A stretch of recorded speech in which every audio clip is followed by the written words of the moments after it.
तुम्ही जसं म्हटलात की सोपं कुठलंय, खासदार की ऑपोजिशन? सोपं काहीच नसतं साहेब. पश्चिम महाराष्ट्र हा भाग किती सुधारला, किती पुढे गेला, त्यांना सत्तेतली किती वर्ष मिळाली आणि कोकणाला सत्तेतली किती वर्ष मिळाली, ह्याचा जर आपण ऑडिट केला तर आपण फार कमी आहोत. बाकी आपसात भांडणं म्हणजे काय, नको त्या विषयामध्ये जास्त लक्ष देणं आणि आहे तो विषय दुसरीकडे जाणं, असे अनेक विषय दुसरीकडे गेलेत. आणि 2.5 वर्षामध्ये तो उद्धव ठाकरेंचे ते काय करोना घेऊन आले आणि ते गेल्यावर करोना गेला. जोपर्यंत जीवात जीव आहे तोपर्यंत निलेश शर्यतीत आहे. कुछ भी करो, राणे का घर गिराव. माझा अजूनही दावा आहे, त्यांनी 100% सुशांत सिंग राजपूतची मर्डर त्यांनी केलेली आहे. आम्हाला साहेब ठाकरेंमध्ये इंटरेस्ट सुद्धा. येणारी महाराष्ट्र विधानसभेची निवडणूक ही अनेक राजकीय नेत्यांसाठी आणि पक्षासाठी देखील डू ऑर डायची लढाई असणार आहे.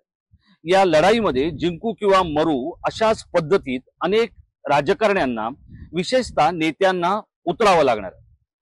मग या संपूर्ण लढाईच्या प्रक्रियेमध्ये काही कुटुंब असतील, काही घराणी असतील, काही नेते असतील आणि काही मोठे नेतेही असतील, काही तरुण असतील. या सगळ्यांमध्ये जर आपण विचार केला महाराष्ट्राचा, तर बांध्यापासून चांद्यापर्यंतचा पसरलेला महाराष्ट्र आणि त्यातले अनेक नेते हे एका वेगळ्या विजिगीषू वृत्तीने या निवडणुकीकडे पाहणार आहेत. आणि त्यातलंच एक कुटुंब असणार आहे, ते म्हणजे कोकणातलं राणे कुटुंब. यापैकीचे 2 लोक या निवडणुकीच्या रिंगणात असतील. त्यापैकीचे गेले 10 वर्ष राजकीय विजनवास सहन करणारे डॉक्टर निलेश नारायण राणे यांच्याशी आपण खास बातचीत करणार आहोत. निलेशजी, आपलं स्वागत या टाइम महाराष्ट्राच्या विशेष प्रस्तुतीमध्ये. गेली 10 वर्ष तुम्ही लोकांसाठी संघर्ष करताय. राजकीय विजनवास हा तुमच्या वाट्याला आला. तुम्ही तरुण खासदार जे देशातले आहेत त्यापैकीचा एक खासदार होण्याचा मान तुम्हाला मिळाला आणि त्याच वेळेला तुम्ही एका मोठ्या नेत्याचा पराभव करून संसदेत पोहोचलात. पण हा 10 वर्षाचा जो काही काळ आहे तो तुमची सत्वपरीक्षा बघणारा, तुमच्या नेतृत्वाचा कस लावणारा, संयमाचा कस लावणारा असा होता. मला सगळ्यात आधी जाणून घ्यायचंय की सुरेश प्रभूंसारख्या नेत्याचा पराभव करून संसदेत पोहोचणाऱ्या निलेश राणेंना गेल्या 10 वर्षातला काळ नेमका कसा जाणवला? तसा काही सोपा नव्हता आणि ह्या 10 वर्षातच जाणवलं की सोपं काहीच नसतं आयुष्यात. सगळं काय कमवावं लागतं. आडनावाच्या जीवावर किंवा कोणाच्या तरी जीवावर जगता येत नाही. आपल्याला ते सगळं स्वतःहून उभं करावं लागतं. जेव्हा मी 2009ला पहिल्यांदा खासदार म्हणून संसदेत गेलो तेव्हा माझं वय 28 वर्ष होतं. सगळं काही नवीन होतं. मी कधी ग्रामपंचायत पण त्याच्या अगोदर लढवली नव्हती आणि त्याच्यामध्ये देशातल्या सर्वात मोठ्या सभागृहामध्ये काम करणं, सगळे स्टॉलवर्ड समोर बसलेले असायचे. तेव्हा माझं भाग्य आहे की मी त्या सभागृहामध्ये LK अडवाणी साहेबांनाही बघितलं, स्वर्गीय सुषमा स्वराजजींनाही बघितलं, स्वर्गीय प्रणब मुखर्जींना बघितलं, डॉक्टर मनमोहन सिंग हे देशाचे पंतप्रधान तेव्हा राहिले. आणि मी स्वतः फायनान्सचा एक विद्यार्थी असल्यामुळे मला नेहमी बजेट आणि त्या सगळ्या विषयामध्ये मला खूप रस आहे. एक प्रक्रिया समजून घ्यायचा प्रयत्न केला की देश आपला चालतो कसा. ब्युरोक्रेसी एक आहे, ज्युडिशरी एक आहे, ऍडमिनिस्ट्रेशनचा भाग एक आहे आणि नेते मंडळी आहेत. एक पॉलिटिकल विल लागतं कुठली गोष्ट सुरू करून ती संपवण्यापर्यंत. नुसतं सुरू करून पण कोण यशस्वी होत नाही. तर त्या वयामध्ये माझं शिकण्याचं मला असं वाटलं मी ग्रामीण भागात गेलं पाहिजे. तेव्हा सोशल मीडिया वगैरे एवढं नव्हतं. तेव्हा इलेक्ट्रॉनिक मीडिया पण एवढं नव्हतं. सुरुवात होती इलेक्ट्रॉनिक मीडियाची मोठ्या प्रमाणामध्ये. पण ग्रामीण भागामध्ये आपला कोकणातला ग्रामीण भाग आहे, ते जगतात कसे, ते राहतात कसे, त्यांचे प्रश्न काय, हे सगळं अगोदर समजून घ्यायचा मी प्रयत्न केला. 5 वर्षामध्ये जो मला खासदार निधी भेटतो तो पूर्ण खर्च केला. ह्या वर्षी म्हणजे मागच्या 10 वर्षात जे आता खासदार बनून गेले विनायकराव, त्यांनाही जमलेलं नाही. त्याच्या अगोदर जे माझ्या अगोदरचे जे खासदार होते त्यांनाही तो खर्च पूर्ण करता आला नाही. अनेक स्कीम मध्ये मोठ्या प्रमाणामध्ये पैसा आणण्याचा मी प्रयत्न केला की मला जाणवलं की विकास म्हणजे तुम्हाला डेव्हलपमेंटसाठी फंड लागतो, तो नुसतं तोंडाच्या वाफा सोडून होत नाही. तर मला त्या सगळ्या गोष्टीमध्ये खूप रस होता, हे सगळं आणणं. आणि नंतर ही 10 वर्ष जे मी बघितलं, मला असं वाटलं माझी चूक नसताना माझा पराभव झाला. मोदी साहेबांची मोठी लाट होती 2014ला. 2014 मध्ये पहिला पराभव झाला. 2019 मध्ये मला अपक्ष म्हणून उभं राहावं लागलं. माझ्याकडे चिन्हही नव्हतं. 18-20 दिवस मला मिळाले, त्यातही मी 3 लाखाच्या जवळ मी मतदान घेतलं. रत्नागिरीत पण मोठ्या लाखांमध्ये मतदान मला झालं. मी टच कधी सोडला नाही. मी बोललो ठीक आहे, संघर्ष आहे, जीवन आहे तर संघर्ष आहे. कधी खचलो नाही. राणे साहेबांचा प्रवास बघत आलो. त्यांनी तो 2.5 रुपयाच्या नोकरीपासून ते राज्याच्या मुख्यमंत्रीपर्यंतचा जो प्रवास, मी बोललो त्यांनी कसं केलं, किंवा स्वर्गीय बाळासाहेबांनी कसं केलं असेल, त्यांचाही प्रवास कुठून ते कुठपर्यंत. म्हणजे ही सगळी मोठी मंडळी तो प्रवास संघर्षाचा करू शकतात, तर मी प्रयत्न करतो. जर मला हे सगळं देवानी आयतं दिलं, आणि मला काय सांगायला काय लहान वाटत नाही त्याच्यात. अनेक लोकांना सहज मिळत पण नाही जे मला सहज मिळालं. पण ते सगळं सहज मिळाल्यानंतर जर मी हरून बसलो, काहीतरी वेगळं करायला लागलो, आणि ही सगळी मिळाली ना पद साहेब, ह्या मातीमुळे मिळाली, मोठ्या साहेबांना. बोले या मातीने एवढी पद साहेबांना दिली, आपण कधीतरी परतफेड केलं पाहिजे. मला काहीतरी मिळावं म्हणून नाही, मला लाल दिवा मिळावा म्हणून नाही. लाल दिवाची शर्यतच कधी नव्हती. मला शाळेत सोडायला पण लाल दिवा होता. मला लाल दिव्याचा कधीच तो रस नाही, किंवा तसा काही मला मोठं वाटत नाही. मला एक करायचं ना, काहीतरी वेगळं करायचं, काहीतरी जे कोण करू शकलं नाही. म्हणजे डेव्हलपमेंटचा अँगल पण असा करायचा की 21व्या शतकात आपण राहतो, आपण परदेशात शिकायला जातो, आपण परदेशात फिरायला जातो, तर ते जसे जगतात तसा माझा ग्रामीण भागातला, माझ्या मालवण शहरातला, माझ्या सिंधुदुर्गातला, माझ्या रत्नागिरीतला ही लोक जगली पाहिजे. तसं एक काहीतरी आपल्याकडून तसं घडलं पाहिजे, नाही तर माझा राजकारणामध्ये उपयोग काय. असे अनेक राजकारणी येतात जातात, त्यांना काही जास्तही नाही. पण हा 10 वर्षाच्या पॅच मध्ये मला संघर्ष खरा शिकला, म्हणजे मला माहिती पडला. माणसं कळली, माणसं खूप कळली, माणसं जास्त कळली. म्हणजे ते म्हणतात ना, कधी कधी पुस्तकांपेक्षा माणसांमध्ये जास्त लिहिलेलं असतं. तर ते हल्ली मी किती शिकलो मला माहित नाही माणसांना बघून, पण माणसं मी बदलताना बघितली, बदललेली माणसं परत फिरताना बघितली, फिरलेली माणसं परत येताना बघितली. पण त्यांना आपण दाखवू शकत नाही आपण त्या क्षेत्रात आहोत. म्हणून नमस्कार करून हसून पुढे निघायचं असतं, कारण का काम महत्वाचं असतं. आणि जेव्हा आपण काही मिळवतो ना साहेब, तेव्हा ऑटोमॅटिकली लोक येत असतात. मी जे बघितलं, माझ्या घरात अनेक पद आली, केंद्रीय मंत्रीपद आलं, मुख्यमंत्री पद आलं.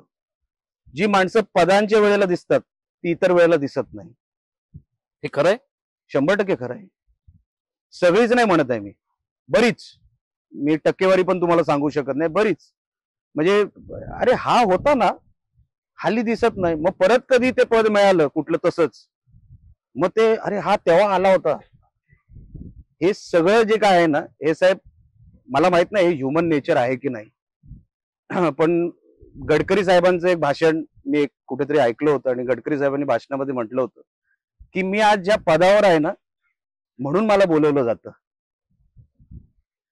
आणि ते कुठेतरी माझ्या मनामध्ये आणि माझ्या डोक्यामध्ये ते फिट झालं की निलेश, तुझी किंमत तेवढीच जेवढी तू जे काय कमवलं, जे मिळवलंस, कमवल्यापेक्षा जे मिळवलंस त्याच्यावरच लोक तुला जवळ घेणार किंवा लांब फेकणार. म्हणून साहेब ही 10 वर्ष कठीण गेली असली तरी ह्या 10 वर्षामुळे निलेश राणे म्हणून जे मला अनेक गोष्टी ज्या कळल्या नसत्या, ते मला ह्या 10 वर्षामध्ये कळल्या. आणि त्या गोष्टीसाठी मी नशीबवान आहे की तुम्ही मला हे सगळं बघायला मिळालं. तुम्ही या सगळ्या फेज मध्ये विकासाबद्दल बोललात. बघा, कोकणी माणूस आहे ना, याच्याबद्दलच्या अनेक वदंता आहेत की तो विकासाला नेहमी खीळ घालतो, त्याला मोठं काही करायला गेलं की तो दुसऱ्यांचे पाय खेचतो, तो खेकड्यासारखा वागतो, असं सगळं बोललं जातं. तुम्ही आता ग्रासरूटवर काम केलं, तुमचे वडील राज्याचे मुख्यमंत्री होते, विरोधी पक्ष नेता म्हणून त्यांनी केलेली भाषणं आजही विधानसभेच्या लायब्ररीमध्ये संदर्भासाठी वापरली जातात. आणि त्यांचा एक चांगला विरोधी पक्ष नेता आणि तितकंच राज्याचा एक चांगला मुख्यमंत्री, त्यांना जे काय 8-9 महिन्याचा काळ मिळाला त्यामध्ये आपल्याला बघायला मिळालं. हे दोन्ही ठिकाणी पदांना न्याय देण्याचं काम राणे साहेबांनी केलं. तुम्हाला नेमकं खासदार म्हणून न्याय देता आला की विरोधक म्हणून न्याय देता आला, जेव्हा तुम्ही स्वतःच अनालिसिस करता तेव्हा? नाही साहेब, तसं अनालिसिस करण्यापेक्षा पॉलिटिकल विल तुमची काय आहे, इच्छाशक्ती, की मला नोकऱ्या कोणासाठी आणायच्या आहेत आणि त्या कुठल्या दर्जाच्या आणायच्या आहेत. आपल्याला काही स्टुलावरच्या नोकऱ्या आणायच्या आहेत किंवा काही स्टँडर्ड असलं पाहिजे त्याला. प्रकल्प म्हणजे जर पर्यावरणाला जर हानी करणार नसतील तर यायला काही हरकत नाही. आपलं साहेब, मी नेहमी म्हणतो, शेती मासेमारी हा प्लॅन ए आहे, कोकणाला प्लॅन बी कुठे आहे? तर त्याच्यासाठी काहीतरी प्रकल्प आणले पाहिजे. आता अनेक तुम्ही ग्रामीण भागामध्ये बघाल, आता मुलं, तरुण मुलं ही शेतात उतरायला मागत नाही. खरंय. आपण कोकणातले आहात, आपल्याला माहिती असेल, आता जरी लग्न करायचं असेल तरी मुलाला नोकरी काय आहे हे अगोदर विचारलं जातं. म्हणजे तो शेतकरी आहे त्याच्यावरती आता समाधान मुलीकडचे आता समजून घ्यायला ते तयार नाहीत, नोकरी पाहिजे. ह्या व्यवस्थेमध्ये पॉलिटिकल विल, आता साहेब तुम्हाला लक्षात असेल, जैतापूर अणुऊर्जा प्रकल्प जेव्हा येणार होता, साहेब पालकमंत्री सिंधुदुर्ग, संपर्क मंत्री रत्नागिरी, मी खासदार रत्नागिरी सिंधुदुर्ग, सगळं प्रशासन, सगळं काँग्रेसची सत्ता, आम्ही काँग्रेस. जैतापूर प्रकल्प जर पर्यावरणाला जर काही नुकसान नसेल तर आपण आणला पाहिजे. सेस्मिक झोन आपण 3 मध्ये आहोत. जपान सारखा जो सेस्मिक 5 मध्ये आहे तिथेही अणुऊर्जा प्रकल्प होतो. जिथे माझा जन्म झाला चेंबूरमध्ये तोही सेस्मिक 3 मध्ये आहे. तिकडेही न्यूक्लिअर पॉवर प्लांट आहे, BRC आणि तो सगळा परिसर. मग इकडे आला जो सेस्मिक 3 मध्ये आहे असं काय, आणि मुंबई पण सेस्मिक 3 मध्ये आहे. तर आम्ही कन्व्हिन्स करत होतो, पण एक वातावरण तयार झालं. मला फार सोपं होतं सांगणं की चला नको प्रकल्प. साहेब मी कदाचित ती निवडणूक काढली असती, फार मोठ्या फरकाने माझा पराभव झाला नव्हता, पण तरी आम्ही ठरवलं नाही, जर काय करायचं, आम्ही राजकारणात कशासाठी, तर काहीतरी द्यायला आलो. नाहीतर साहेब आता जसं करतात, अंगाशी आलं तर आम्ही नको, आम्हाला नको, तसं तेव्हाही सांगणं सोपं होतं. पण तेव्हा साहेबांनी सांगितलं नाही, हा कुठल्या विषयात, इथे मुलाबाळांना नोकऱ्यांचा विषय, एक छोटं शहर उभं राहील, चेन ट्रान्सपोर्ट, चेन बिझनेस, सगळ्या चेन एम्प्लॉयमेंट सुरू होईल. हे सगळं करत असताना आम्हाला लक्षात आलं की लोकांना भडकवलं जातं, नको त्या गोष्टी सांगण्यात येतात. ग्रामीण भागातल्या महिला असतील, पुरुष असतील, ते बिचारे एकदम भाबडे आहेत, एकदम साधे आहेत, त्यांना हे सगळे आतमधले गनिमी कावे, छक्के पंजे कळत नाही. आम्ही त्या विषयाला बळी पडलो, पराभव झाला. परत 2019 ला रिफायनरीचा प्रकल्प आला, परत आम्ही ती सुरुवात केली. हे सगळं करता करताना साहेब, तुम्ही जसं म्हटलात की सोपं कुठलंय, खासदार की ऑपोजिशन, सोपं काहीच नसतं साहेब. हल्ली आजच्या तारखेमध्ये सोपं काहीच नाही. तुम्हाला खासदार म्हणून पण तुमचा रिपोर्ट कार्ड असतो, एक विरोधी नेता किंवा कार्यकर्ता म्हणून पण तुमचा एक रिपोर्ट कार्ड असतो. लोक 5 वर्ष सगळं बघत असतात, म्हणूनच कोणतरी पडत असतो आणि कोणतरी जिंकत असतो. ते बरोबर बघत असतात. निलेश राणे 10 वर्ष काय करतोय, तो ह्या विषयामध्ये काय, लोकांनी साहेब अगोदरच मन बनवलेलं असतं. आपल्याला वाटतं की नाही लोक शेवटच्या क्षणाला निर्णय घेतात, असं नसतं. त्याने ठरवलेलं असतं की हा बघ, हे बरोबर आहे, हे चुकीचं आहे. आणि लोकसभेमध्ये जेव्हा मी 5 वर्ष मला जे काही काम करायची संधी मिळाली, मला असं वाटलं की जेवढं ते कठीण होतं ना तेवढंच हेही कठीण आहे. सोपं राजकारणामध्ये आता काहीच राहिलं नाही. कारण का लोकसभेमध्ये पण, लोकसभेचा तुम्ही मेंबर जरी असलात, खासदार असलात, तरी लोक तुमच्याकडून नगरसेवक कॅटेगरीची पण कामं अपेक्षित ठेवतात. हेच मला तुम्हाला विचारायचं, हे नेमकं काय आहे? म्हणजे तुम्ही 10 वर्ष काम करताना हे तुम्हाला जाणवलं असेल, दरड खचली किंवा एसटी गावात पोहोचली नाही तरी पण लोक खासदाराला सांगतात, कुठेतरी एक छोटीशी वेगळी काहीतरी रुग्णालयाची समस्या असेल तरी लोक खासदाराला सांगतात. हा मनुष्य स्वभाव झालाय की ही कोकणातल्या किंवा साध्या माणसांची आपल्या नेत्याकडे बघण्याची एक दृष्टी झाली आहे? नाही म्हणजे ह्याच्यामध्ये लोकांना दोष देणार नाही. काय होतं, कोकण हा नेहमी, आम्ही जे काय बघतो, आपण शिकलेली लोक आहोत, आपण बघतो की पश्चिम महाराष्ट्र हा भाग किती सुधारला, किती पुढे गेला, त्यांना सत्तेतली किती वर्ष मिळाली आणि कोकणाला सत्तेतली किती वर्ष मिळाली, ह्याचा जर आपण ऑडिट केला तर आपण फार कमी आहोत. आपण सहकारमध्ये फार कमी आहोत. सहकारामध्ये अनेक गोष्टी ऑटोमॅटिकली सुटत असतात. आता उदाहरणार्थ की जर तुम्ही इकॉनॉमिक सर्व्हे ऑफ इंडिया बघितलं तर शुगर केन हा जो क्रॉप आहे, ऊस, ह्याला ऑटोमॅटिकली केंद्र सरकाराकडून अनेक हेड खाली पैसे मिळत असतात. आपल्याकडे असा एकही निकष नाही. ऑटोमॅटिक जिथे साखर कारखाने, राज्य सरकारकडे त्यांची अशी पकड आहे की ऑटोमॅटिकली काही न सांगता त्यांच्याकडे ते पैसे वळतात. त्यांच्याकडे बँका, त्यांच्याकडे सूतगिरण्या, हा सगळा जो सेटअप आहे ना, ही सत्तेतली साहेब जी वर्ष त्या वरच्या भागाने बघितली ना, कोकणाला तशी नाही मिळाली. आपण कुठेतरी आपसात भांडत बसलो. आपसातल्या भांडणाचा कोकणाच्या विकासाला खूप मोठा सेटबॅक बसला असं निलेश राणे या कार्यकर्त्याला, नेत्याला वाटतंय. नाही पण साहेब, ह्याच्यामध्ये जरी आपसात भांडण्याचा विषय म्हणजे काय, आपण आपल्याला मेन विषय आपण दुर्लक्ष केले. आपसात भांडणं म्हणजे तुम्ही आणि मी नाही, लोक आणि नेते नाही, नेते आणि नेते तुम्ही नाही. विकासाला विरोध म्हणतो. विकासाला नाही, विकासाला विरोध हा मी तुम्हाला प्रकल्पाच्या लांब घेऊन जातो. माझं म्हणणं आहे, ज्या दृष्टिकोनातून आपल्याला विकासाकडे बघायचं असतं तो दृष्टिकोन साहेब वेगळा असतो. नुसतं 2 प्रकल्प नसतात. दृष्टिकोन हा विकासाचा, जसा ब्रिटिशर येऊन गेला, तो ब्रिटिशर तेव्हा छत्रपती शिवाजी टर्मिनस बांधून गेला, तेव्हाही 18 प्लॅटफॉर्म होते, आजही 18 प्लॅटफॉर्मच आहेत. मग तेव्हा का बांधले असतील त्यांनी? तेव्हा गरज नव्हती, होती का? बरोबर. मग का बांधले त्यांनी? तो दृष्टिकोन होता. आता ज्या दृष्टिकोनातली लोक हा सगळा विचार करू शकतात आणि इम्प्लिमेंट करू शकतात, नुसतं मी विचार करतो आणि ते लगेच होईल असा भाग नसतो. राजकारणात आता तसं होत नाही. माझा विषय तो होता की आपसात भांडणं म्हणजे काय, नको त्या विषयामध्ये जास्त लक्ष देणं आणि आहे तो विषय दुसरीकडे जाणं. असे अनेक विषय दुसरीकडे गेलेत. आता रिफायनरी गेली दुसरीकडे, कुठल्या तरी राज्यात गेली, नको त्या विषयांवर चर्चा होते. आता राजापूरचा जो विषय आहे, काल परवाचा, बॉक्साईट मायनिंग ही तिथे इंट्रोड्यूस झाली, परमिशन मिळाली एका कंपनीला, गोव्यातली कुठली तरी कंपनी आहे, जी गोव्यातली कंपनी 70 वर्षापासून मायनिंग ही गोव्यात करते. आता तिकडचे काही लोक, जे नेते मंडळी काय असे रिकाम टेकडे असतात, त्यांनी ठरवलं की हे होऊ द्यायचं नाही. आता जिथे होते मायनिंग, आमच्या कणकोलीमध्ये होते, सातारडा आणि त्या भागात सावंतवाडीच्या होते, तिकडची ग्रामपंचायत इमारत बघा, तिकडचं राहणीमान बघा. मी नको म्हणजे का नको हे तरी एकदा आम्हाला कळू द्या ना.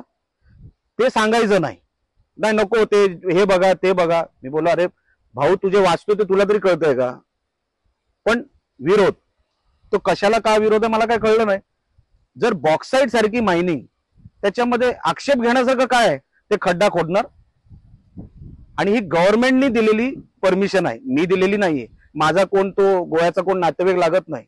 पण एक चेन बसू, एक ट्रान्सपोर्टची चेन बसू शकते. कोणतरी डंपर विकत घेणार, तो तिथे भाड्याने लावणार, कोणतरी जेसीबी लावणार, तो हे जी मेंटॅलिटी आहे ना साहेब, ही लोकांची चूक नाहीये.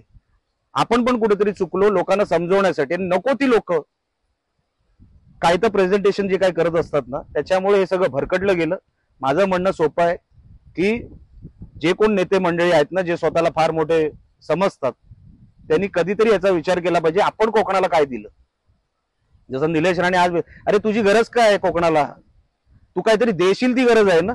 असं प्रत्येक नेत्याने एक दुसऱ्याला विचारलं किंवा मनाला तरी विचारलं पाहिजे, मी कोकणाला काय दिलं.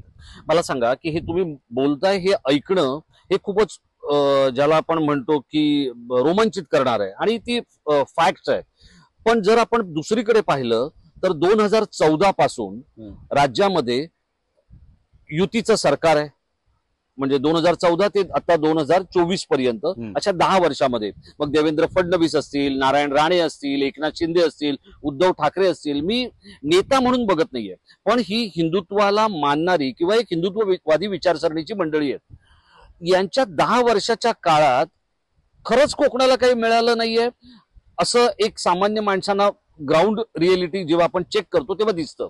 तुम्ही ज्या वेळेला बघता त्यावेळेला, मी आता उदाहरण घेतो की आपला जो समजा सिंधुदुर्गातला विमानतळ आहे, या विमानतळाच्या आजूबाजूचे जे रस्ते आहेत, पायाभूत सुविधा आहेत, त्या विमानाचं फक्त एकाच विमानाचं येणं किंवा त्या विमान फेऱ्यांची निवड करणं आणि कोकणी माणसाला त्याचं तिकीट उपलब्ध न होणं, या ज्या सगळ्या गोष्टी आहेत, या नेता आणि प्रशासन यांच्याशी रिलेट करत असतात. नेत्याला जर तेवढी दृष्टी नसेल तर प्रशासनही तशाच पद्धतीनं काम करतं. सिंधुदुर्गचा विमानतळ हा एक फ्लॉप प्रोजेक्ट ठरला असं तुम्हाला वाटतंय का? कारण तुम्ही मुंबई पासून ते अगदी मेलबोर्न पर्यंत आणि नांदेड पासून न्यूयॉर्क पर्यंतचं तुमचं शिक्षण आणि तुमची भ्रमंती झालेली आहे. तुम्ही जेव्हा आंतरराष्ट्रीय पातळीवर बघता तेव्हा सिंधुदुर्ग तुम्हाला कसा दिसतो? नाही साहेब, याच्यामध्ये तुम्ही 2-3 प्रश्न एकत्र विचारले. पहिला आपला विषय होता की हा सगळा जो आपण म्हणतो ना, तुम्हाला सत्तेमध्ये तुम्ही होतात. आम्ही साहेब 2014 ते 2019 आम्ही सत्तेमध्ये नव्हतो. हम्म. आम्ही मग नंतर स्वाभिमान पक्ष काढला. ज्या स्वाभिमान पक्षाच्या तिकिटावर म्हणण्यापेक्षा फॉर्मवर मी निवडणूक लढवली. तेव्हा मी कुठल्या पक्षात नव्हतो. आम्ही 2019 मध्ये बीजेपी मध्ये आलो, एंट्री झाली आमची. फेब्रुवारी 2019. हा. आणि त्याच्यानंतर काय घडलं तुम्हाला माहिती आहे, कसं कसं काय काय बदललं ते तुम्हाला. म्हणजे तो 2.5 वर्षाचा प्रवास उद्धव माहिती. ठाकरेंचा पॅच, त्याच्यानंतर आता 2.5 वर्षाचा पॅच, म्हणजे 7.5 वर्ष 2014 ते आतापर्यंतचा आम्ही सत्तेत नव्हतो. म्हणजे उद्धव ठाकरेंच्या काळात तर तुम्हाला माहितीच आहे काय घडलं ते, बरोबर. म्हणून काय सांगून काय उपयोग नाही. तरी माझं म्हणणं असं आहे, 7.5 वर्षामध्ये जेव्हा फडणवीस साहेब मुख्यमंत्री होते 5 वर्ष, त्याच्यामध्ये साहेब फॉर एक्झाम्पल कोणतरी, तुम्ही मुख्यमंत्री आहात, मी मंत्री आहे, कॅबिनेटमध्ये बसल्यानंतर आपण तो मंजूर करण्याची जी एक धमक लागते, जे कसब लागतो, रुबाब लागतो आणि नॉलेज लागतं, असं किती लोकांमध्ये आहे मी कोणावर प्रश्नचिन्ह उपस्थित करणार नाही. कारण का जेव्हा कोण तेव्हा नव्हते ते आज सोबत आहेत, म्हणून मी कोणावर तसं काय कोणावर घसरणार नाही. पण हे ठासून जे सांगणारा एक उदाहरण तुम्हाला सांगतो. जेव्हा साहेब कॅबिनेटमध्ये बसायचे, राणे साहेब, ऊसाला एक भाव देताय, कापसाला भाव देताय, मग माझ्या भात शेतीला पण एक भाव तुम्ही द्यावाच लागेल, नाहीतर कॅबिनेट पुढे. आता ते सगळंच काय सांगणं बरोबर नाही, पण कॅबिनेट आपण अशी हे सगळे विषय एकत्र मूव्ह करायचे असं साहेबांचं म्हणणं होतं, की प्रत्येकाकडे बॅलन्स पाहिजे, म्हणजे एकीकडे एक न्याय आणि दुसरीकडे अन्याय नको, अशी ती कॅबिनेट चालायची. म्हणजे काय झालं, महाराष्ट्रामध्ये बॅलन्स होतं. कोकणाला कधी असं वाटलं नाही की कॅबिनेटमध्ये आपले कुठले प्रश्न आलेच नाहीत. असं सांगणारा, असा मांडणारा कोणतरी व्यक्ती तसा ठासून पाहिजे सांगणारा. नेते कधी नाही म्हणत नाही कामाला, पण कोणतरी प्रेझेंटेशन केलं पाहिजे. आता मी तुम्हाला सांगेन, किनारपट्टीची ही जी गावं आहेत त्याला बंधारा पाहिजे, तेव्हा तुम्हाला लक्षात येईल, हो बाबा हे त्यांनी सांगितलं होतं बघा, ते बंधारा पाहिजे. प्रेझेंटेशनच साहेब कोण करणार नसेल, आणि प्रेझेंटेशन कोण करतो त्याला पण व्हॅल्यू आहे. कोणी प्रेझेंटेशन करून चालत नाही, त्या लेवलचा माणूस लागतो. नाही नाही, राणे साहेब बोलले का, ए बाबा ते घे आणि ते मार्गी लाव. कदाचित त्या वर्षांमध्ये प्रेझेंटेशन आणि त्याचं इम्प्लिमेंटेशन ह्याचा जो फॉलोअप आणि बॅलन्स लागतो तो झालेला नाही, माझं म्हणणं आहे. आणि 2.5 वर्षामध्ये तो उद्धव ठाकरेंचे ते काय करोना घेऊन आले आणि ते गेल्यावर करोना गेला, असाच म्हणजे त्याला करोनाचाच काळ म्हणावा लागेल. त्यांना काही करताही आलं नाही आणि ते घराच्या बाहेरही पडले नाही. म्हणून त्या काळाबद्दल 2.5 वर्षाबद्दल काही बोलून उपयोग नाही. पण बाकीची जी वर्ष आहे ना साहेब, आम्ही राणे म्हणून का भांडतो, काही लोकांना आवडतं, काही लोक आम्हाला खरोखरच मनापासून तिरस्कार करतात. कधी निलेश राणे, नितेश राणे किंवा राणे साहेब हे स्वतःसाठी भांडलेच नाही. मी तुम्हाला आज सांगतो, आम्ही कुठल्याही गव्हर्नमेंटच्या कॉन्ट्रॅक्टमध्ये नाही, एकही कॉन्ट्रॅक्ट आमच्या तिघांच्या नावावर, फॅमिलीवर नाही. आम्ही भांडतो कोणासाठी, कोणाचा तरी विषय अडकलेला असतो, कुठला हायवेचा असेल, टोल असेल, कोणाला वाईट वाटत असेल, पण कोणाचा तरी प्रश्न सुटतोय, हे बोलणारा, वाईट पण अंगावर घेणारा कोणतरी पाहिजेच आहे. आता वाईट पण घेणारा कोण नाही. आता सोशल मीडियाच्या स्पर्धेमध्ये ना खाली कमेंट वाचणारे जास्त आहेत, मेन कंटेंट बघणारे कमी आहेत.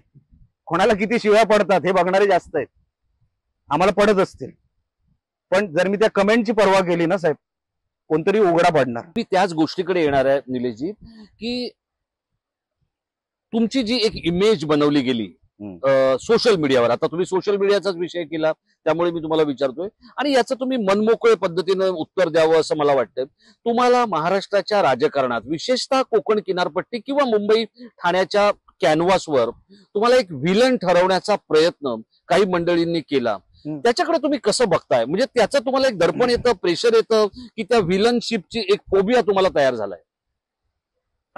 कारण तुम्ही लोकसभेतून थेट आता विधानसभेच्या दिशेने वाटचाल करताय, म्हणून तुम्हाला विचारतो. नाही, कसं आहे ते, आता काही लोकांसाठी मी विलन असू शकेन, जसं मी म्हटलं, तर काही लोकांसाठी हिरोही असू शकेन.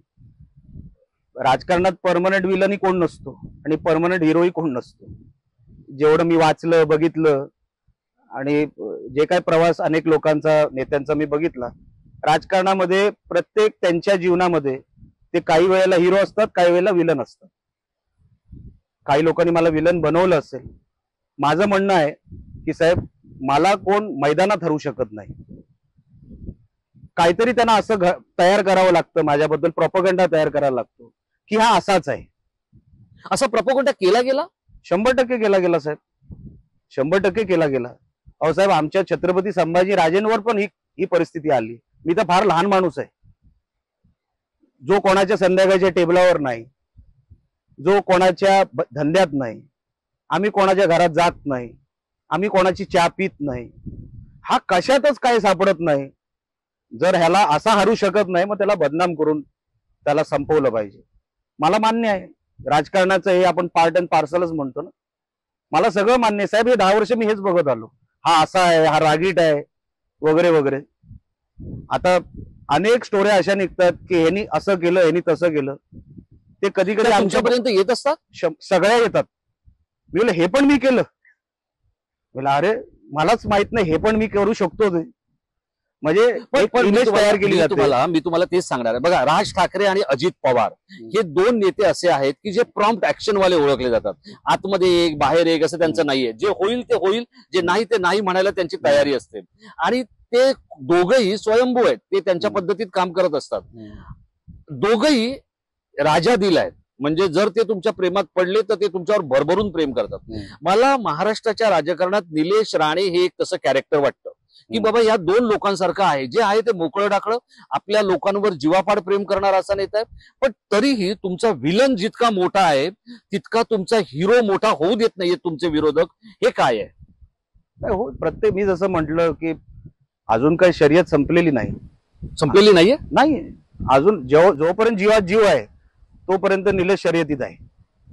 मी कधी तसा हार मानणारा किंवा मनाने खचणारा तसा माणूस नाही साहेब. नाहीतर तेव्हाच खचलो असतो ना. आयुष्यात करण्यासारखं भरपूर होतं. आडनावात राणे होतं, मला काय पैशाची कुठली अडचण नव्हती, अनेक गोष्टी करण्यासारख्या होत्या. मी व्यावसायिक तेव्हाही होतो, आजही आहे. पण कुठेतरी वाटायचं नाही बाबा, हे असं कसं. आपण हारल्यानंतर गप्प नाही बसायचं, हा जिंकल्यानंतर बघू. जर काय आयुष्यामध्ये तसंही लिहिलं असेल तर खूप मेहनत करू जिंकल्यानंतर. पण हारून गप्प बसणं हे माझ्या स्वभावात पण बसत नाही.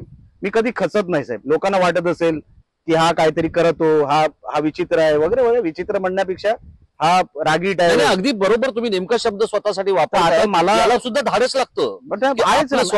साहेब, मला काय स्वतःचं अनालिसिस करायला काय लाज वाटत नाही. मी जसा आहे तसा आहे, लोकांनी तसा ऍक्सेप्ट करावा. तरी तरुण लोक तुमच्यावर का प्रेम करत असतील? का करतात प्रेम तुमच्यावर? मला नाही माहित, ते त्यांना जाऊन विचारा ते का करतात ते. कारण जसं मी तुम्हाला अगोदर सांगितलं, खराच निलेश राणे तसा आहे का, हा पण एक विषय असतोच ना. हा एक प्रोपगंडा आहे. प्रोपगंडाला आम्ही 2 वेळा बळी पडलो की निलेश राणे असा आहे, हा असं करू शकतो, तसं करेल, गरम डोक्याचा आहे वगैरे वगैरे. आहे ना, गरम डोक्याचाही आहे, त्याच्यामध्येही काय नाही. जिथे मला नुकसान झालं नाही, गरम डोक्याचं कुठे आहे ते मी सांगत होतो की जिथे माझ्या फॅमिलीबद्दल, माझ्या कुठल्या सहकार्याबद्दल जर कोण चुकीचं वागत असेल, चुकीचं बोलत असेल, आणि कोण काय अधिकारी गरिबांची कामं किंवा ज्या काही सामान्य जनतेची कामं करायला दुर्लक्ष करत असेल, तर आमची भाषा बदलते. मी मान्यच करतो ते.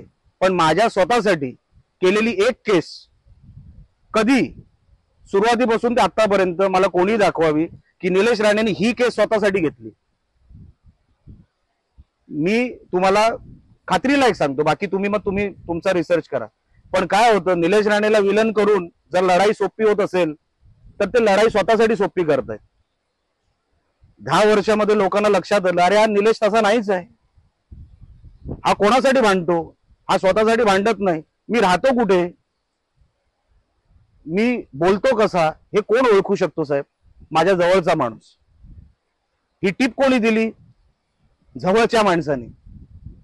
म्हणून मी तुम्हाला अगोदर सांगितलं ना साहेब, नुकसान झालेलं आहे, अजून माझं नुकसान कोण करू शकत नाही. माझं नुकसान जेवढं मी करू शकतो तेवढं मी केलेलं आहे. आता मी माझं अजून नुकसान पण करू मी आता शकत नाही. त्याच प्रश्नाकडे येणार नाही, आहे. मी अजून पुढे सांगतो. ज्यांनी माझं नुकसान करायचं ठरवलं होतं ते सगळे बाद झाले. अजून ते माझं नुकसान करू शकत, कारण लोकांना कळलं हा बाबा तसा नाहीये. हा कदाचित काही बोलला ना तर तो स्वतःसाठी बोलत नाही, तो कोणाची तरी बाजू घेऊन बोलतोय. आणि वडिलांबद्दल, मी माझ्या वडिलांबद्दल, माझ्या आईबद्दल मी वेडा आहे. माझ्या भावाबद्दल, त्यांच्याबद्दल बोललेलं कोणी, माझ्या फॅमिलीबद्दल, नुसतं तिघं कशाला, माझ्या फॅमिलीबद्दल जर मी तुमच्या कुटुंबाबद्दल काहीतरी बोललो तर तुम्ही कॅमेरा बंद कराल आणि जे काय आजूबाजूला भेटेल ना तुम्ही माझ्या अंगावर याल की नाही? तर जर माझ्या वडिलांबद्दल कोणतरी नाक्यावर, स्टेजवर शिव्या घालेल तर मी सोडायचं का त्याला? मी साहेब माझा विचार नाही केला. मी बोललो मी इकडे कशासाठी आहे, माझं आडनाव म्हणजे काय, तो माणूस आहे म्हणून मी आहे. चुलीत गेलं राजकारण. आता मला तिकडेच जाऊन जे काय बोलायचं ते बोलायचंय. माझ्या गाडीवर जो काय अटॅक झाला, करण्यात आला, मी साहेब पळालो नाही. गाडी थांबवली, दगडी पडत होती. जर 50 दगडी पडली ना 150 परत पाठवली. कशासाठी? माझ्यासाठी, माझ्यासाठी लढाई नव्हती. मी नारायण राणे या नावासाठी लढतो, माझ्यासाठी नाही लढत साहेब. मी आज पण दहीहंडीचे टी शर्ट छापतो, नारायण राणे या नावाचे छापतो. निलेश राणेचे टी शर्ट तुम्हाला सापडणार नाही. त्या माणसासाठी मी वेडाच आहे साहेब. जर एक मुलगा म्हणून मला असं वाटतं, अरे निलेश तो माणूस आहे म्हणून तू आहे. हे जे तुला सगळं मिळतंय ना त्याची सुरुवातच त्या माणसाने करून दिली आहे. मग मी कशासाठी राजकारणाचा विचार करू? उद्या मला काहीतरी पद मिळेल, कशासाठी? त्या माणसापेक्षा कुठलं मोठं पदही नाही. मला तेच विचारायचंय, नारायण राणे हा महाराष्ट्राच्याच नव्हे तर देशाच्या राजकारणातला एक ट्रस्टवरती ब्रँड आहे. हा ब्रँड निलेश राणेला येणाऱ्या विधानसभेमध्ये विधान भवनात पाठवणार का? मी तशी मदत साहेबांकडून मागत सुद्धा नाही. देवाने मला हातपाय दिले, डोकं दिलंय, तोंड दिलंय. माझ्या पण काहीतरी कर्तृत्वावर मी केलं पाहिजे, हा असं माझं म्हणणं आहे. मी साहेब माझ्या 10 वर्षाचा तुम्ही बघाल, मी कधी कोणाकडे MLC मागायला गेलो नाही. माझ्या साहेबांचं मागचं कारण काय होतं? राणे साहेब शक्य होतं, मागे शक्य होतं. मी तुम्हाला सांगतो ते राणे साहेबांच्या नावावर MLC तरी मागू शकत होतो. मी 10 वर्षात मागितलेली नाही. जिल्हा बँकेचं संचालक पद मला चालून आलं होतं, घेतलं नाही. कॉप्शनचं निवडणूक नव्हतीच, कॉप्शन मी घेतलं नाही. कुठलंही रेडीमेड पद मी घेतलं नाही. मला मागे पण जेव्हा 2 MLC झाल्या कोकणातल्या, मला विचारलं गेलं की निलेश तुला इच्छा असेल तर? मी बोललो नाही साहेब, मी कोणाच्या ताटातलं मी नाही, मला नको. मी माझं ताट स्वतः सजवणार, माझ्या ताटातलंच खाणार, मी कोणाच्या ताटातलं घेणार नाही. मी त्या स्पर्धेत नाही. मी सांगितलं सुद्धा राणे साहेबांकडे. तुम्ही कधी विचारा राणे साहेबांना, निलेश कधी तुम्हाला विचारलं का या 10 वर्षामध्ये मला MLC पाहिजे, मला या पदावर जाऊ द्या? मी कधी मी पक्षाकडे कधी कुठलं पद मागितलं नाही की मला अमुकच करा. सगळं समोरून आलं साहेब. कारण का निलेश राणे तसा आहे म्हणून आलं. काहीतरी माझ्यात पण असेल. मी कधी राणे साहेबांकडे काय मागितलं नाही, मागणार नाही. या नुसतं राजकारणाचं सोडून द्या, त्याच्या पलीकडेही नाही. तर आता तुम्ही जो प्रश्न केला राणे साहेबांमुळे निलेश राणे विधान भवनात जाणार का, तर नाही.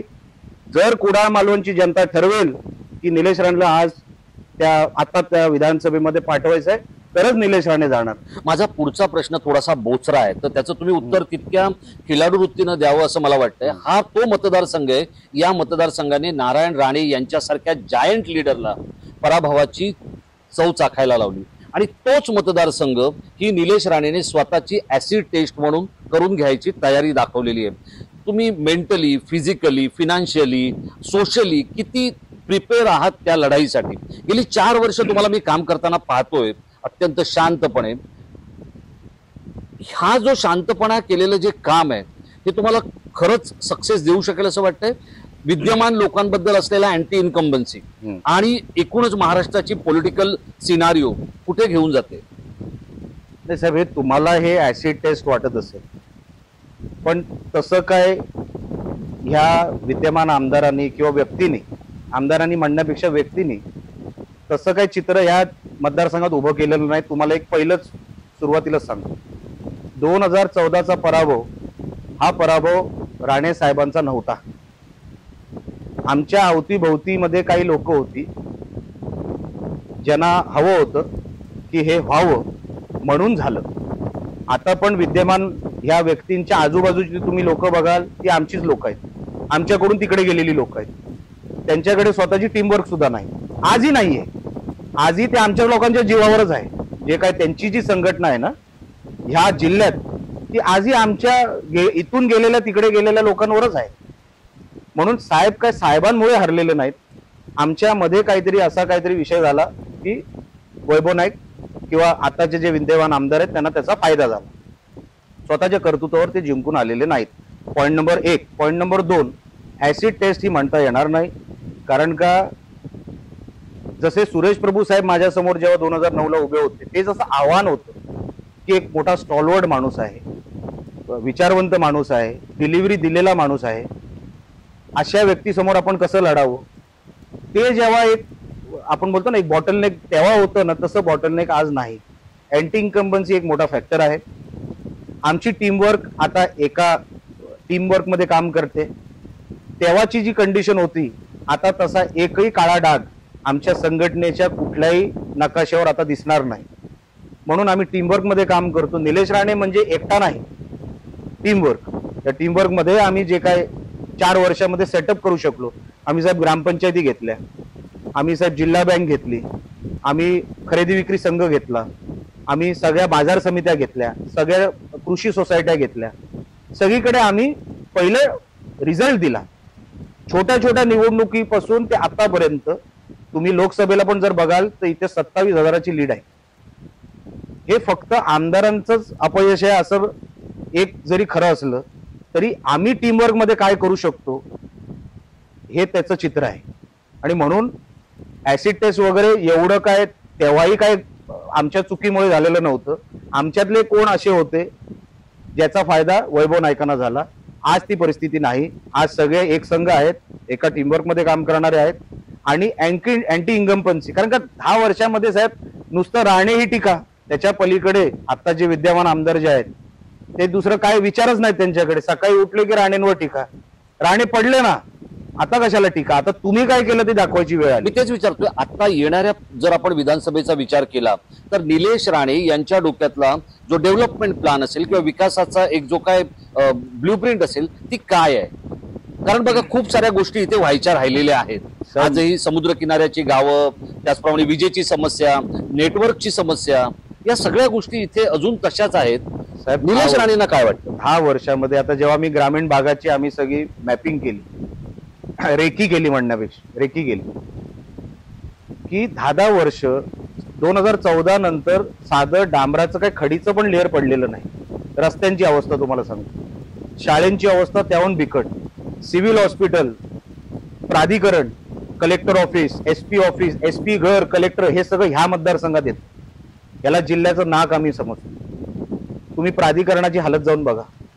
आज छत्रपती शिवाजी महाराजांचा पुतळा 10 वर्षामध्ये विद्यमान आमदारांना लावता आला नाही, तो आम्ही लावणार. आम्ही ती FD तोडून प्राधिकरणाची आम्ही सांगितलं की तिथे छत्रपती शिवाजी महाराजांचा पुतळा आपल्याला दर्शनी भागामध्ये आपल्याला तो भव्य दिव्य उभा करायचा. आरोग्य सेवा, आज सिव्हिल हॉस्पिटलची काय परिस्थिती आहे जाऊन बघा. वरतून मंत्रालयातून जसं मी म्हंटल ना साहेब, कोणतरी तिथे मांडणारा पाहिजे, कोणाची तरी कमांड पाहिजे. इथे अनेक पदं रिक्त आहेत, ती भरायची धमक नाही. आज इन्फ्रास्ट्रक्चर साठी पैसाही होऊ शकत नाही. ही परिस्थिती कोकणावर का आली, 2014 नंतर आली, हे मी सांगतोय म्हणून नाही, तुम्ही तुमच्या रिसर्च टीम कडून ही माहिती घ्या. ग्रामीण भागाची परिस्थिती अजून बिकट आहे. आपण 4000 मिलीमीटरचा पाऊस आपल्या कोकणात पडतो आपण म्हणतो सरासरी, तरी पण आज कोकणामध्ये टँकर लागतात काही गावांमध्ये, अशी परिस्थिती आहे. काही नियोजनच झालं नाही ना साहेब. 2019ला काय झालं, यांना अपक्ष उमेदवार मिळाला समोर म्हणून ती निवडणूक सोपी झाली. 2014ला आमचे मिळाले म्हणून ती निवडणूक सोपी झाली. 10 वर्षामध्ये सगळं सोपं आहे आणि स्वतः कॉन्ट्रॅक्टर आहेत. विद्यमान आमदार स्वतः कॉन्ट्रॅक्टर आहेत. मला त्याच्यावर जायचं नाही. लोक हुशार आहेत, लोकांना सगळं कळतं. माझं विजन एवढंच आहे साहेब, पहिलं बेसिक इन्फ्रास्ट्रक्चर आपल्याला या मतदारसंघाचा नीट केला पाहिजे. आपण जेव्हा डिस्ट्रिक्ट प्लॅन बनवतो, डिस्ट्रिक्ट प्लॅन मध्ये जेव्हा विधानसभेचा प्लॅन मी बघतो, मी जेव्हा अभियंत्यांबरोबर बसतो, मी म्हणलं साहेब अभियंत्यांना मी विचारतो, मी म्हणलं साहेब मला एक सांगा, कुडाळ मालवणचा प्लॅन 200 कोटीच्या वर का नाही जात? साहेब प्रस्तावच आले नाहीत कधी. म्हणजे 10 वर्षामध्ये एकही नवीन प्रस्ताव न आल्यामुळे कणकवली मतदारसंघामध्ये 600 कोटी रुपये जाऊ शकतात, सावंतवाडी मतदारसंघामध्ये 600 कोटी रुपये जाऊ शकतात, पण कुडाळमध्ये कधीही 200 कोटीच्या वर प्लॅनच नाही, तयारच होऊ शकत नाही. मुख्यमंत्री साहेबांनी ठरवलं ना की यांना द्या 250 कोटी, आपले 300 कोटी द्या, येऊ शकत नाही. प्रस्तावच नसल्यामुळे एकही नवीन रस्ता ऍड झाला नाही, एकही नवीन ब्रिज ऍड झालं नाही, एकही नवीन वास्तू ऍड झाली नाही. हे सगळं असताना डिस्ट्रिक्ट प्लॅन मध्ये आपण कुठे आहोत, डीपीडीसी जिल्हा नियोजनाच्या आराखड्यामध्ये आपण कुठे आहोत, ह्याचा सोपा जरी अभ्यास विद्यमान आमदारांनी केला असताना साहेब 100 कोटीची पायरी चढला असता विद्यमान आमदार साहेब, ही लढाई फार त्यांच्यासाठी सोपी झाली असती. आता ती कठीण होईल असं वाटतंय साहेब. त्यांना अभ्यास नसल्यामुळे कठीण तर 100% त्यांच्यासाठी का आहे, कारण का मला त्यांचं काय, मी त्यांच्या भानगडीतच पडत नाही. मी तुम्हाला खरं सांगतो, माझं काम भलं मी भलं. ते आपला घोडा असतो ना रेसमध्ये, तर तसा पळणारा मी हल्ली झालोय. मला बाजूला रेसमध्ये कोण पळते मला त्याच्याशी काय घेणं देणं. माझा मतदारसंघ जिंकला पाहिजे. महाराष्ट्रामध्ये 288 मतदारसंघ आहे, त्याच्या 5 पैकी टॉप 5 पैकी माझा हा मतदारसंघाचं नाव लागलं पाहिजे. त्याच्यामध्ये खिशातले पैसे खर्च करावे लागले तरी चालतील, पण ह्या मतदारसंघाला मला ते टॉप 5 मध्ये न्यायचं आहे महाराष्ट्राच्या. ही लढाई आहे, ही शर्यत आहे. कोण आमदार कोण खासदार साहेब, ही शर्यत माझी केव्हाच संपलेली आहे. म्हणून मी 4 वर्ष कोणावर टीका करत नाही. बाबा तुम्ही चांगले, तुम्ही तुमचं काम करा, मी माझं काम करणार. मला सांगा की निलेश राणे किंवा राणे कुटुंब म्हटलं की ठाकरेंवरची टीका येते. मी माझ्या इंटरव्ह्यूच्या शेवटच्या दिशेने चाललोय म्हणून तुम्हाला विचारतो, हा राणे कुटुंबाचा एक USP झाला की ठाकरेंवर टीका, आणि त्यातही तुमच्या तिघांमध्ये तुमची टीका, मग ती X वरची पोस्ट असू द्या किंवा जाहीरपणे केलेली टीका असू द्या, तळपायाची आग मस्तकात जाणारी टीका असते. तर हे निलेश राणे कुठून शिकले किंवा हे एवढं टोकाचं बोलायला ते त्यांना कोणी शिकवलं? मग ठाकरेंना पण आपण सांगितलं पाहिजे की जेव्हा तुम्ही राणेंचं घर पाडायला गेला होतात ना, तेव्हा तिथे फॅमिली राहते. माझी ऑफिसची बिल्डिंग जेव्हा पाडायला आला होतात ना, हे घर पाडायला जेव्हा आले, जिथे आपण बसलोय ना, हे पण पाडायला आले होते. जेव्हा तुम्ही कुठल्याही लढाईला प्रायव्हेट पर्सनल कराल, असं केलं ठाकरेंनी? अहो साहेब, मीडियामध्ये आलेलं आहे. जेव्हा तुम्ही 50-100 अधिकारी पोलिसांसकट कोणाचं घर पाडायला जर तुम्ही पाठवत असाल, कोर्टामध्ये तुम्ही माणसं तयार करत असाल, आणि जेव्हा मीटिंग घेत असाल मुंबईच्या कमिशनर बरोबर, मुंबईचे PMC कमिशनर बरोबर, कुछ भी करो राणे का घर गिराव, कुछ भी करो पोलिसांना किंवा त्यांच्या आजूबाजूच्या आमदारांना किंवा त्यांचे जे कोण चेलेच्या पाठी तेव्हा होते, काही करा या तिघांमध्ये एकाला कुठेतरी अडकवा. जेव्हा तुम्ही पर्सनल करता ना, तर आम्हाला पर्सनल व्हावं लागतं. आम्ही कधीच ठाकरेंवर त्यांचं काय वाईट हो असं कधीही आम्ही ते बोलले तर मी बोलतो. तुम्ही माझं घर पाडायला याल, मोर्चा काढला, आम्ही तिघही पुरुष घरी नव्हतो, मोर्चा काढला, तो वरुण सरदेसाई आहे त्यांचा, तो नातेवाईकच आहे त्यांचा. सकाळी 10 वाजता आम्ही गाफील होतो, आम्हाला काहीच माहित नव्हतं. आम्ही आपापल्या मतदारसंघात, आम्ही जिल्ह्यात होतो आणि साहेब वाटतं दिल्लीमध्ये होतो. घरात कोण नसताना तुम्ही 500-600 लोकांचा मोर्चा काढता. पोलिसांचा वापर, पोलीस घेऊन आले त्या मोर्चावाल्यांना पुढे माझ्या घरासमोर. एवढी पोलीस यंत्रणा तुम्ही वापरलीत राणेंच्या विरोधात.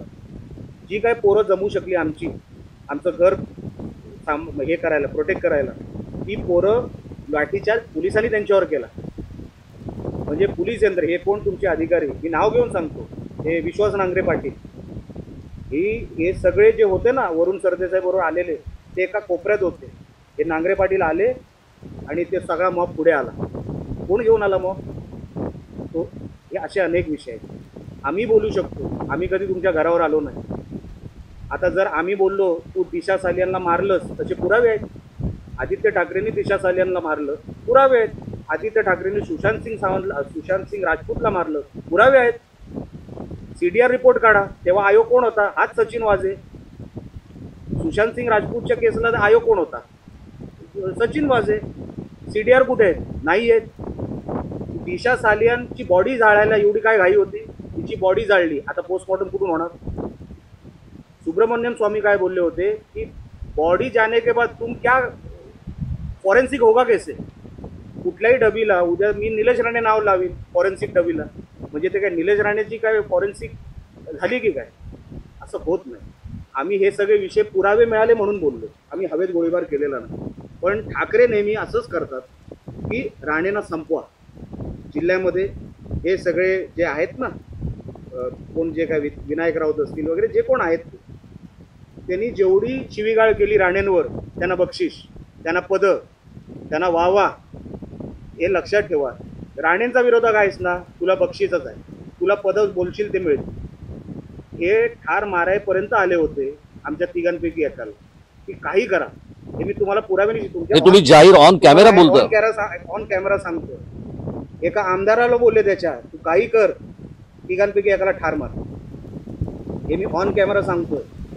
ठीक आहे, ते देवावर असतं कोणाचा जीव घेणं आणि देणं, हे ठीक आहे. तो पण तुम्ही माझ्या घरावर याल आणि मग काय तुम्ही अपेक्षा ठेवाल की आम्ही तुम्हाला काहीच बोलू नाही? कंगना राणावत काहीतरी बोलली, तिचं घर पाडलं. त्या रवी राणा आणि काय नवनीत राणा काहीतरी बोलले, त्यांना घरातून काढून त्यांना कोंबून टाकलं जेलमध्ये. तो कुठला तरी नेव्ही बिचारा रिटायर्ड ऑफिसर, त्याचा डोळा फोडून टाकला. साहेब, त्या 2.5 वर्षामध्ये ठाकरेंच्या पत्रकारांना पण स्वातंत्र्य नव्हतं. काही प्रश्न विचारायचे, कोणतरी पोस्ट टाकत होता, ते शिवसैनिक जात होते आणि मार जोडत होते. मारून टाकायपर्यंत हे लोकांनी तेव्हा सगळे हे केले. आणि आदित्य ठाकरे तर असा उघडा नागडा खेळ खेळत होता. आणि त्या काळात घडलेले हे सगळे प्रकार आहेत, हे बोलायचे नाही का ते ठाकरे आहेत म्हणून. कोण ठाकरे म्हणजे कोण? राणे साहेबांसारखे होते ना तेव्हा शिवसैनिक, म्हणून ठाकरे झाले. हे ठाकरेंनी पण कधी विसरू नये. बाळासाहेबांवर प्रेम आहे, आयुष्यभर राहणार, दैवत आहेत आमचं. पण ठाकरे साहेबांनी, बाळासाहेबांनी पण काहीतरी बघूनच राणे साहेबांना पदं दिली, भुजबळ साहेबांना पदं दिली, गणेश नाईक साहेबांना पदं दिली. तेव्हा उद्धव ठाकरे कुठे होते? विनायक राऊत कुठे होते? मुख्यमंत्री राणे साहेबांना केला, विनायक राऊतांना का नाही केला? ही सगळी, भास्कर जाधवला का नाही केला? ही सगळी जी मंडळी आहे ना, जी आज टीका करते, कारण का आज त्यांच्याकडे दुकान रिकामं झालं आहे. टीका करणारे, बोलणारे थर्ड हे दोघं तिघंच आहेत. ती अंधारेबाई एक बोलते आणि दोघं तिघं बोलतात. पण ठाकरे विरुद्ध राणे हे ठाकरेंनी ठरवलेली पॉलिसी आहे, राणेंनी नाही. राणेंना इंटरेस्ट सुद्धा नाही ठाकरेंमध्ये. ते बघत, अहो साहेब, आम्ही मुंबईमध्ये लहानाचे मोठे झालो. जर ठाकरे एवढे मोठे होते ना, बाळासाहेब होते तेव्हा राणे दुसऱ्या पक्षात गेले, का काही करू शकले नाही हो? ते शोधतात. ह्या तिघांपैकी एकाला कोणाला तरी शोधा, कोणाला तरी अडकवा. आता तुम्ही दुसऱ्यांना अडकवायचे खेळ खेळाल. तुमचा मुलगा आहे तर अडकला ना, ते तर नशीब चांगलं साहेब. तेव्हा सचिन वाझेनी आणि ह्या सगळ्या टीमवर्कनी आदित्य ठाकरेला वाचवला. नाही तर साहेब आदित्य ठाकरे 100% जेलमध्ये जातो. माझा अजूनही दावा आहे, त्यांनी 100% सुशांत सिंग राजपूतची मर्डर त्यांनी केलेली आहे. आणि त्या रात्री नाही, एक रात्र अगोदर केलेली आहे. दिशा सालियानला जे काय ठिकाणा जे काय त्यांनी लावला ते ह्याच्यामुळेच झालेलं आहे. हे एका आठवड्यात पार्टीमध्ये एकत्र होतं. माझं म्हणणं वेगळं आहे. हे सगळे तुम्ही अपराध केले ना, तर तुम्ही काय स्पेशल आहात का? तुम्हाला पण तोच न्याय मिळाला पाहिजे. हे जर समजा मी केलं असतं साहेब, सोडलं असतं कोण? राणेंचं तुम्ही घर पाडायला आलं, तुझा मूळ प्रश्न राणे विरुद्ध ठाकरे का? आम्हाला साहेब ठाकरेंमध्ये इंटरेस्ट सुद्धा नाही. आता आमची ती कॉम्पिटिशन पण नाही, ते आता तेवढे त्या दर्जाचे पण नाही. ते आता एकदम किरकोळ झालेले आहेत. आम्ही त्यांना एवढं महत्त्व देतो. विषय कुठे येतो साहेब? तुम्ही कोणाचं घर पाडायला जाल, कोणाच्या कुटुंबाला संपवायला जाल आणि म्हणजे ते कुटुंब रिटॅलिएट करेल, तर तुम्ही म्हणणार की बघा भाषा बघा. आमचं राहतं घर पाडायला गेले, आपण जिथे बसतोय ते पण. म्हणून साहेब ठाकरे जेव्हा थांबतील तेव्हा राणे थांबतील, आम्हाला काही नाही. आज साहेब उद्धव ठाकरे काय भाषा वापरत आहेत फडणवीस साहेबांबद्दल आणि आमच्या नेत्यांबद्दल, तर हे कसं कोण सहन करणार? ते अरेला कार्य विचारणारे आम्ही लोक, आम्ही बाळासाहेबांनी तयार केलेले लोक. हे उद्धव ठाकरेंना ह्या जन्मात तर कळणार की नाही मला माहीत नाही, पण कधीतरी कळावं आणि ह्याच्यातून काहीतरी बोध घ्यावा की राणे कधी तुमच्यासमोर वाकणार नाही. बोटमध्ये आले गेले, कुठून धमक्या यायच्या, आम्ही कधी त्या धमक्यानं भीक घातली नाही. तर उद्धव ठाकरे आमच्यासमोर फार किरकोळ माणूस, आम्ही त्याला कधीच हे कधीतरी उद्धव ठाकरेंना कळावं की राणे तुमच्यासमोर वाकणार नाही. तुम्ही वाकू शकता पण ते वाकणार नाही, एवढंच माझं म्हणणं. हे आहेत निलेश राणे. ते स्वतः ठाकरेंसमोर किंवा विरोधकांसमोर वाकणार नाहीत असं ते म्हणतायत, पण दुसऱ्या बाजूला कोकणी माणसासमोर नतमस्तक व्हायला संपूर्ण राणे कुटुंब तयार आहे. याच कोकणाने नारायण राणे यांच्या संपूर्ण कुटुंबाला गौरव दिला, मान सन्मान दिला, त्याचप्रमाणे समृद्धी आणि सुखही दिलं. आता त्याच राणेंच्या कुटुंबातल्या एका सदस्याला विधानसभेचे दरवाजे खुणावत आहेत आणि तो सदस्य आहे निलेश राणे. आता आपण पाहिलं की निलेश राणे यांचं जसं आपण वर्णन करतो की एक मोकळा ढाकळा दिलदार वृत्तीचा माणूस आपल्याला या मुलाखतीमधून तसाच निलेश राणे अनुभवायला मिळाला. मित्रांनो, हा संपूर्ण इंटरव्ह्यू आपण पाहिला असेल. आपल्याला निलेश राणेंबद्दल काय वाटतं, त्यांच्या राजकारणाबद्दल आणि राणेंच्या कुटुंबाबद्दल काय वाटतं, ठाकरे जाणीवपूर्वक राणेंची कळ काढतायत का, या सगळ्या गोष्टींवर आपण संसदीय शब्दांमध्ये जर आमच्या कॉमेंट बॉक्समध्ये व्यक्त झालात तर त्यावर आपण एक पुढचा साक्षात्कार आपल्यापर्यंत घेऊन येणार आहोत. डॉक्टर निलेश राणे साहेब, आपण जो अमूल्य वेळ दिलात आणि सगळ्या प्रश्नांवर अगदी मनमोकळी तुम्ही उत्तरं दिली त्याबद्दल आपल्याला खूप खूप धन्यवाद.